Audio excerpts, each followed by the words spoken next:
মুতা বিবাহর ব্যাপারটা সেটা নিয়েও তো একটু ধোঁয়াশা আছে।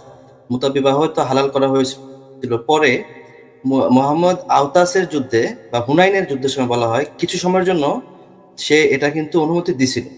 এরপরে সেটাকে হারাম করা হয়েছে কিনা, যদি হারাম করা হয়ে থাকে তাহলে আবু বকরের সময় তো মুতা বিবাহ ছিল, এবং এমনকি ওমরের সময়ও মুতা বিবাহ করা হয়েছিল। ওমর তখন শাস্তি দেয় নাই, কারণ ওমর তখন নাকি অ্যানাউন্স করে নাই যেটা হারাম। পরে ওমর গিয়ে এটা নিষেধ করছে। ওমর গিয়ে যেটা নিষেধ করছে আবু বকর সেটা জানলো না, ওমর এটা কিভাবে জানলো? আর মোহাম্মদের হাদিসের কথা ওমর কি তার মুখের বাণী দিয়ে সেটা কি রহিত করতে পারে কিনা? কিন্তু পয়লা কোশ্চেনটা তো করতে হবে, মোহাম্মদ যে একবার হালাল করলো আবার হারাম করলো, আবার হালাল করলো আবার হারাম করলো, একবার মানে কয়েকবার হালাল হারাম করলো, এইটাতেই তো প্রমাণ হচ্ছে যে আল্লাহর মোরাল স্ট্যান্ডার্ডের কোনো ঠিক ঠিকানা নাই। সে মাঝে মাঝে তার কাছে মনে হয় যে এটা ভালো, মাঝে মাঝে যদি এরকম হইতো যে বিধানটা যদি এরকম হইতো যে প্রয়োজন সাপেক্ষে হালাল, তাইলেও একটা কথা ছিল যে হ্যাঁ, যখন নিতান্তই প্রয়োজন পড়বে তখন এই জিনিসটা হালাল। কিন্তু বিধানটা তো এরকম না। বিধানটা হইতেছে মোহাম্মদ একবার হালাল করছে, একবার হারাম করছে, আবার হালাল করছে, আবার হারাম করছে, আবার হালাল করছে, আবার হারাম। মানে আল্লাহ কি কনফিউজ ছিল যে এটা মানে কি করবো না না করবো কিছু বুঝতেছি না, বারবার একবার হালাল করতেছে আবার হারাম করতেছে আবার, এটা কেন, এটা কিভাবে সম্ভব? তাহলে তো আল্লাহর মোরাল কোনো নাই, স্ট্যান্ড নাই। সে মাঝে মাঝে তার কাছে মনে হয় যে এটা ভালো, আচ্ছা করুক, ওদের দরকার করুক। আবার মাঝে মাঝে মনে হয় না, তোরা একটা কেয়ামত পর্যন্ত নিষিদ্ধ। আবার কয়েকদিন পর আবার তার মনে হয় না, আচ্ছা একটু করুক, আর একটু করুক, অসুবিধা নেই।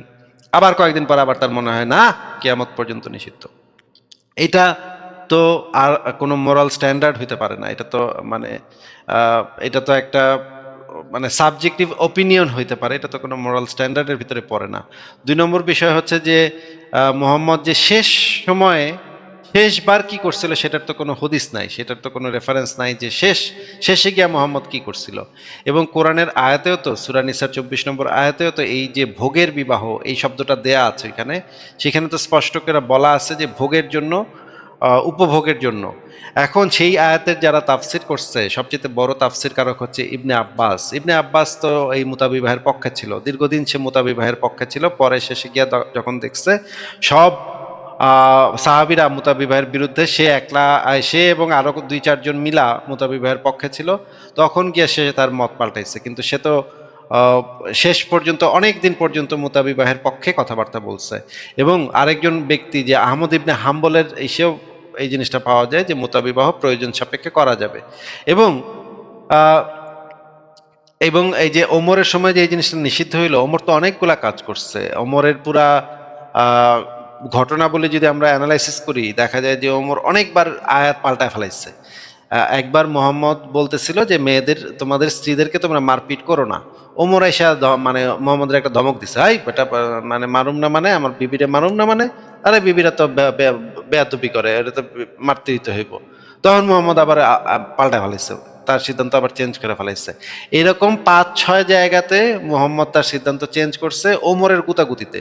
ওমর আইসা গুতাগুতি করছে, এবং ওমর আইসা এই যে মোহাম্মদের যে বিবিরা যখন পায়খানা করতে যাইতো রাতের বেলা, ওই সময় গিয়া মোহাম্মদ মানে ওমর ওত পাইতা বসেছিল যে কখন মোহাম্মদের বিবিরা আসবো, তাদেরকে গিয়া ধরবো, ধইরা মোহাম্মদের এইভাবে প্রেসার ক্রিয়েট কইরা, মোহাম্মদের উপর এইভাবে প্রেসার ক্রিয়েট কইরা সে সূরা মানে পর্দার বিধান যেন নাজিল হয়, এই জন্য মোহাম্মদের উপর প্রেসার ক্রিয়েট করার জন্য সে ওত পাইতা বসেছিল।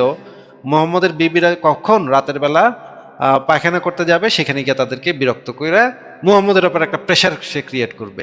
এই হাদিস পড়লে এটা পরিষ্কার বোঝা যায় যে মুহাম্মদের মানে উমরের উদ্দেশ্য ছিল মানে মুহাম্মদের বিবি সওদারে একটা উত্তক্ত কইরা মুহাম্মদের উপর একটা প্রেশার ক্রিয়েট করা। তো দেখা যাচ্ছে যে ওমর বিভিন্ন সময়ে জোরপূর্বক, জোর জবরদস্তির মাধ্যমে মুহাম্মদের মুখের থেকে একটা কিছু বাইর করছে, বা একটা আয়াত বাইর করছে, আল্লাহরেও জোর জবরদস্তি করে আয়াত টায়াত বাইর করছে। এবং দুইটা বিষয়, একটা হচ্ছে আউল পদ্ধতি আর একটা হচ্ছে এই যে মুতাবিবাহ, এই দুইটাই তো মানে ওমর কোরআনের আয়াতকে ভায়োলেট করে করছে। এইরকম তো আরো অনেকগুলা বিষয় আছে যেগুলা ওমর তার শাসন আমলে কোরআনের উপরে পাকনামি কইরা, কারণ ওমর তো খুব ভালো করে জানতো যে তার নবী যে বাটপার, এটা ওমর খুব ভালোভাবে জানতো। ওমর মোটেও কোনো বিশ্বাসী ছিল না। ওমর ছিল একটা ওমর বুঝতো যে মোহাম্মদ একটা বাটপার, এই জন্যই সে জোরপূর্বক এই কাজগুলা তারে দিয়ে করায় নিছে। আবু বকর ছিল ভোদাই, আবু বকর মানে সত্যি সত্যি মনে হয় বিশ্বাস করতো যে নবী হইতেছে নবী, কিন্তু ওমর এটা ঠিকই টের পাইছিল যে মানে মোহাম্মদ যে বাটপার, এটা ওমর ঠিকই টের পাইছিল। এই কারণেই ওমর অনেকগুলা বিধান পরবর্তী সময়ে রহিত করে দিছে। ভাই এটা হইতেছে আমার মতামত, এগুলো নিয়ে আমরা মানে দলিল প্রমাণ সহ আলোচনা করতে পারি। হ্যাঁ আসিফ ভাই, সেটা হচ্ছে যে এই যে সূরা নিসা 24-এর যে আয়াতের যে একটা ওয়ার্ড আছে ইস্তামতুম, ইস্তাম ইস্তামতাতুম, যে একটা শব্দ, সেটা দিয়ে আপনার মুজাহিদ মোহাম্মদের যে সাহাবী ছিল সেও এটা দিয়ে ওই যে মুতাবিবাহের আইন নিছে। ইবনে আব্বাস পর্যন্ত এটা জায়েজ মনে করে, এই জন্য এক সাহাবী তাকে হত্যা করার হুমকি দিছিল যে আপনি যদি এটা না করেন তাহলে আপনাকে রজম করতে আমরা বাধ্য হব। তো আর আর মোহাম্মদের এই মুতাবিবাহ নিয়ে সে ওই সাহাবীদের যাতে সমস্যা না হয়, এই সাহাবীদের রিকোয়েস্টে আল্লাহর কাছ থেকে আয়াত নিয়ে আসতো যে সাহাবীরা যখন যুদ্ধে যেত, যখন পারতো না আর থাকতে, তখন ওই যে কাপড় চোপড়ের বিনিময়ে ওই 24 নম্বর আয়াতে যে বলা হয় যে তোমরা মোহর দিয়ে দাও, ওই কিছু টাকা পয়সা দিয়া বা কিছু চাদর টাদর দিয়া 2-3 দিন 4 দিনের জন্য এই কাজটা করতো। তো এই আমি চিন্তা করি যে এই কাজটা যদি এখনো জায়েজ হইতো মুমিনদের কাছে, এটা মানে কি একটা অবস্থা যে সে একটা মুমিন, একজন হুজুর বলতেছে যে ভাই 3 দিনের জন্য আমি একটা দাসী নিয়ে আসলাম, এর সাথে করলাম, কইরা আবার ছেড়ে দিলাম। এই জিনিসটা ইসলামে মোহাম্মদের যুগে এটা ছিল, মোহাম্মদ নিজেও করছে, আবু বকরের যুগে ছিল। এই জিনিসটা কিভাবে নৈতিকভাবে একটা ভালো কাজ হইতে পারে, এটাই হচ্ছে প্রশ্ন। ঠিক আছে আসিফ ভাই, ধন্যবাদ। তাহলে আমি আজকে বিদায় নিই।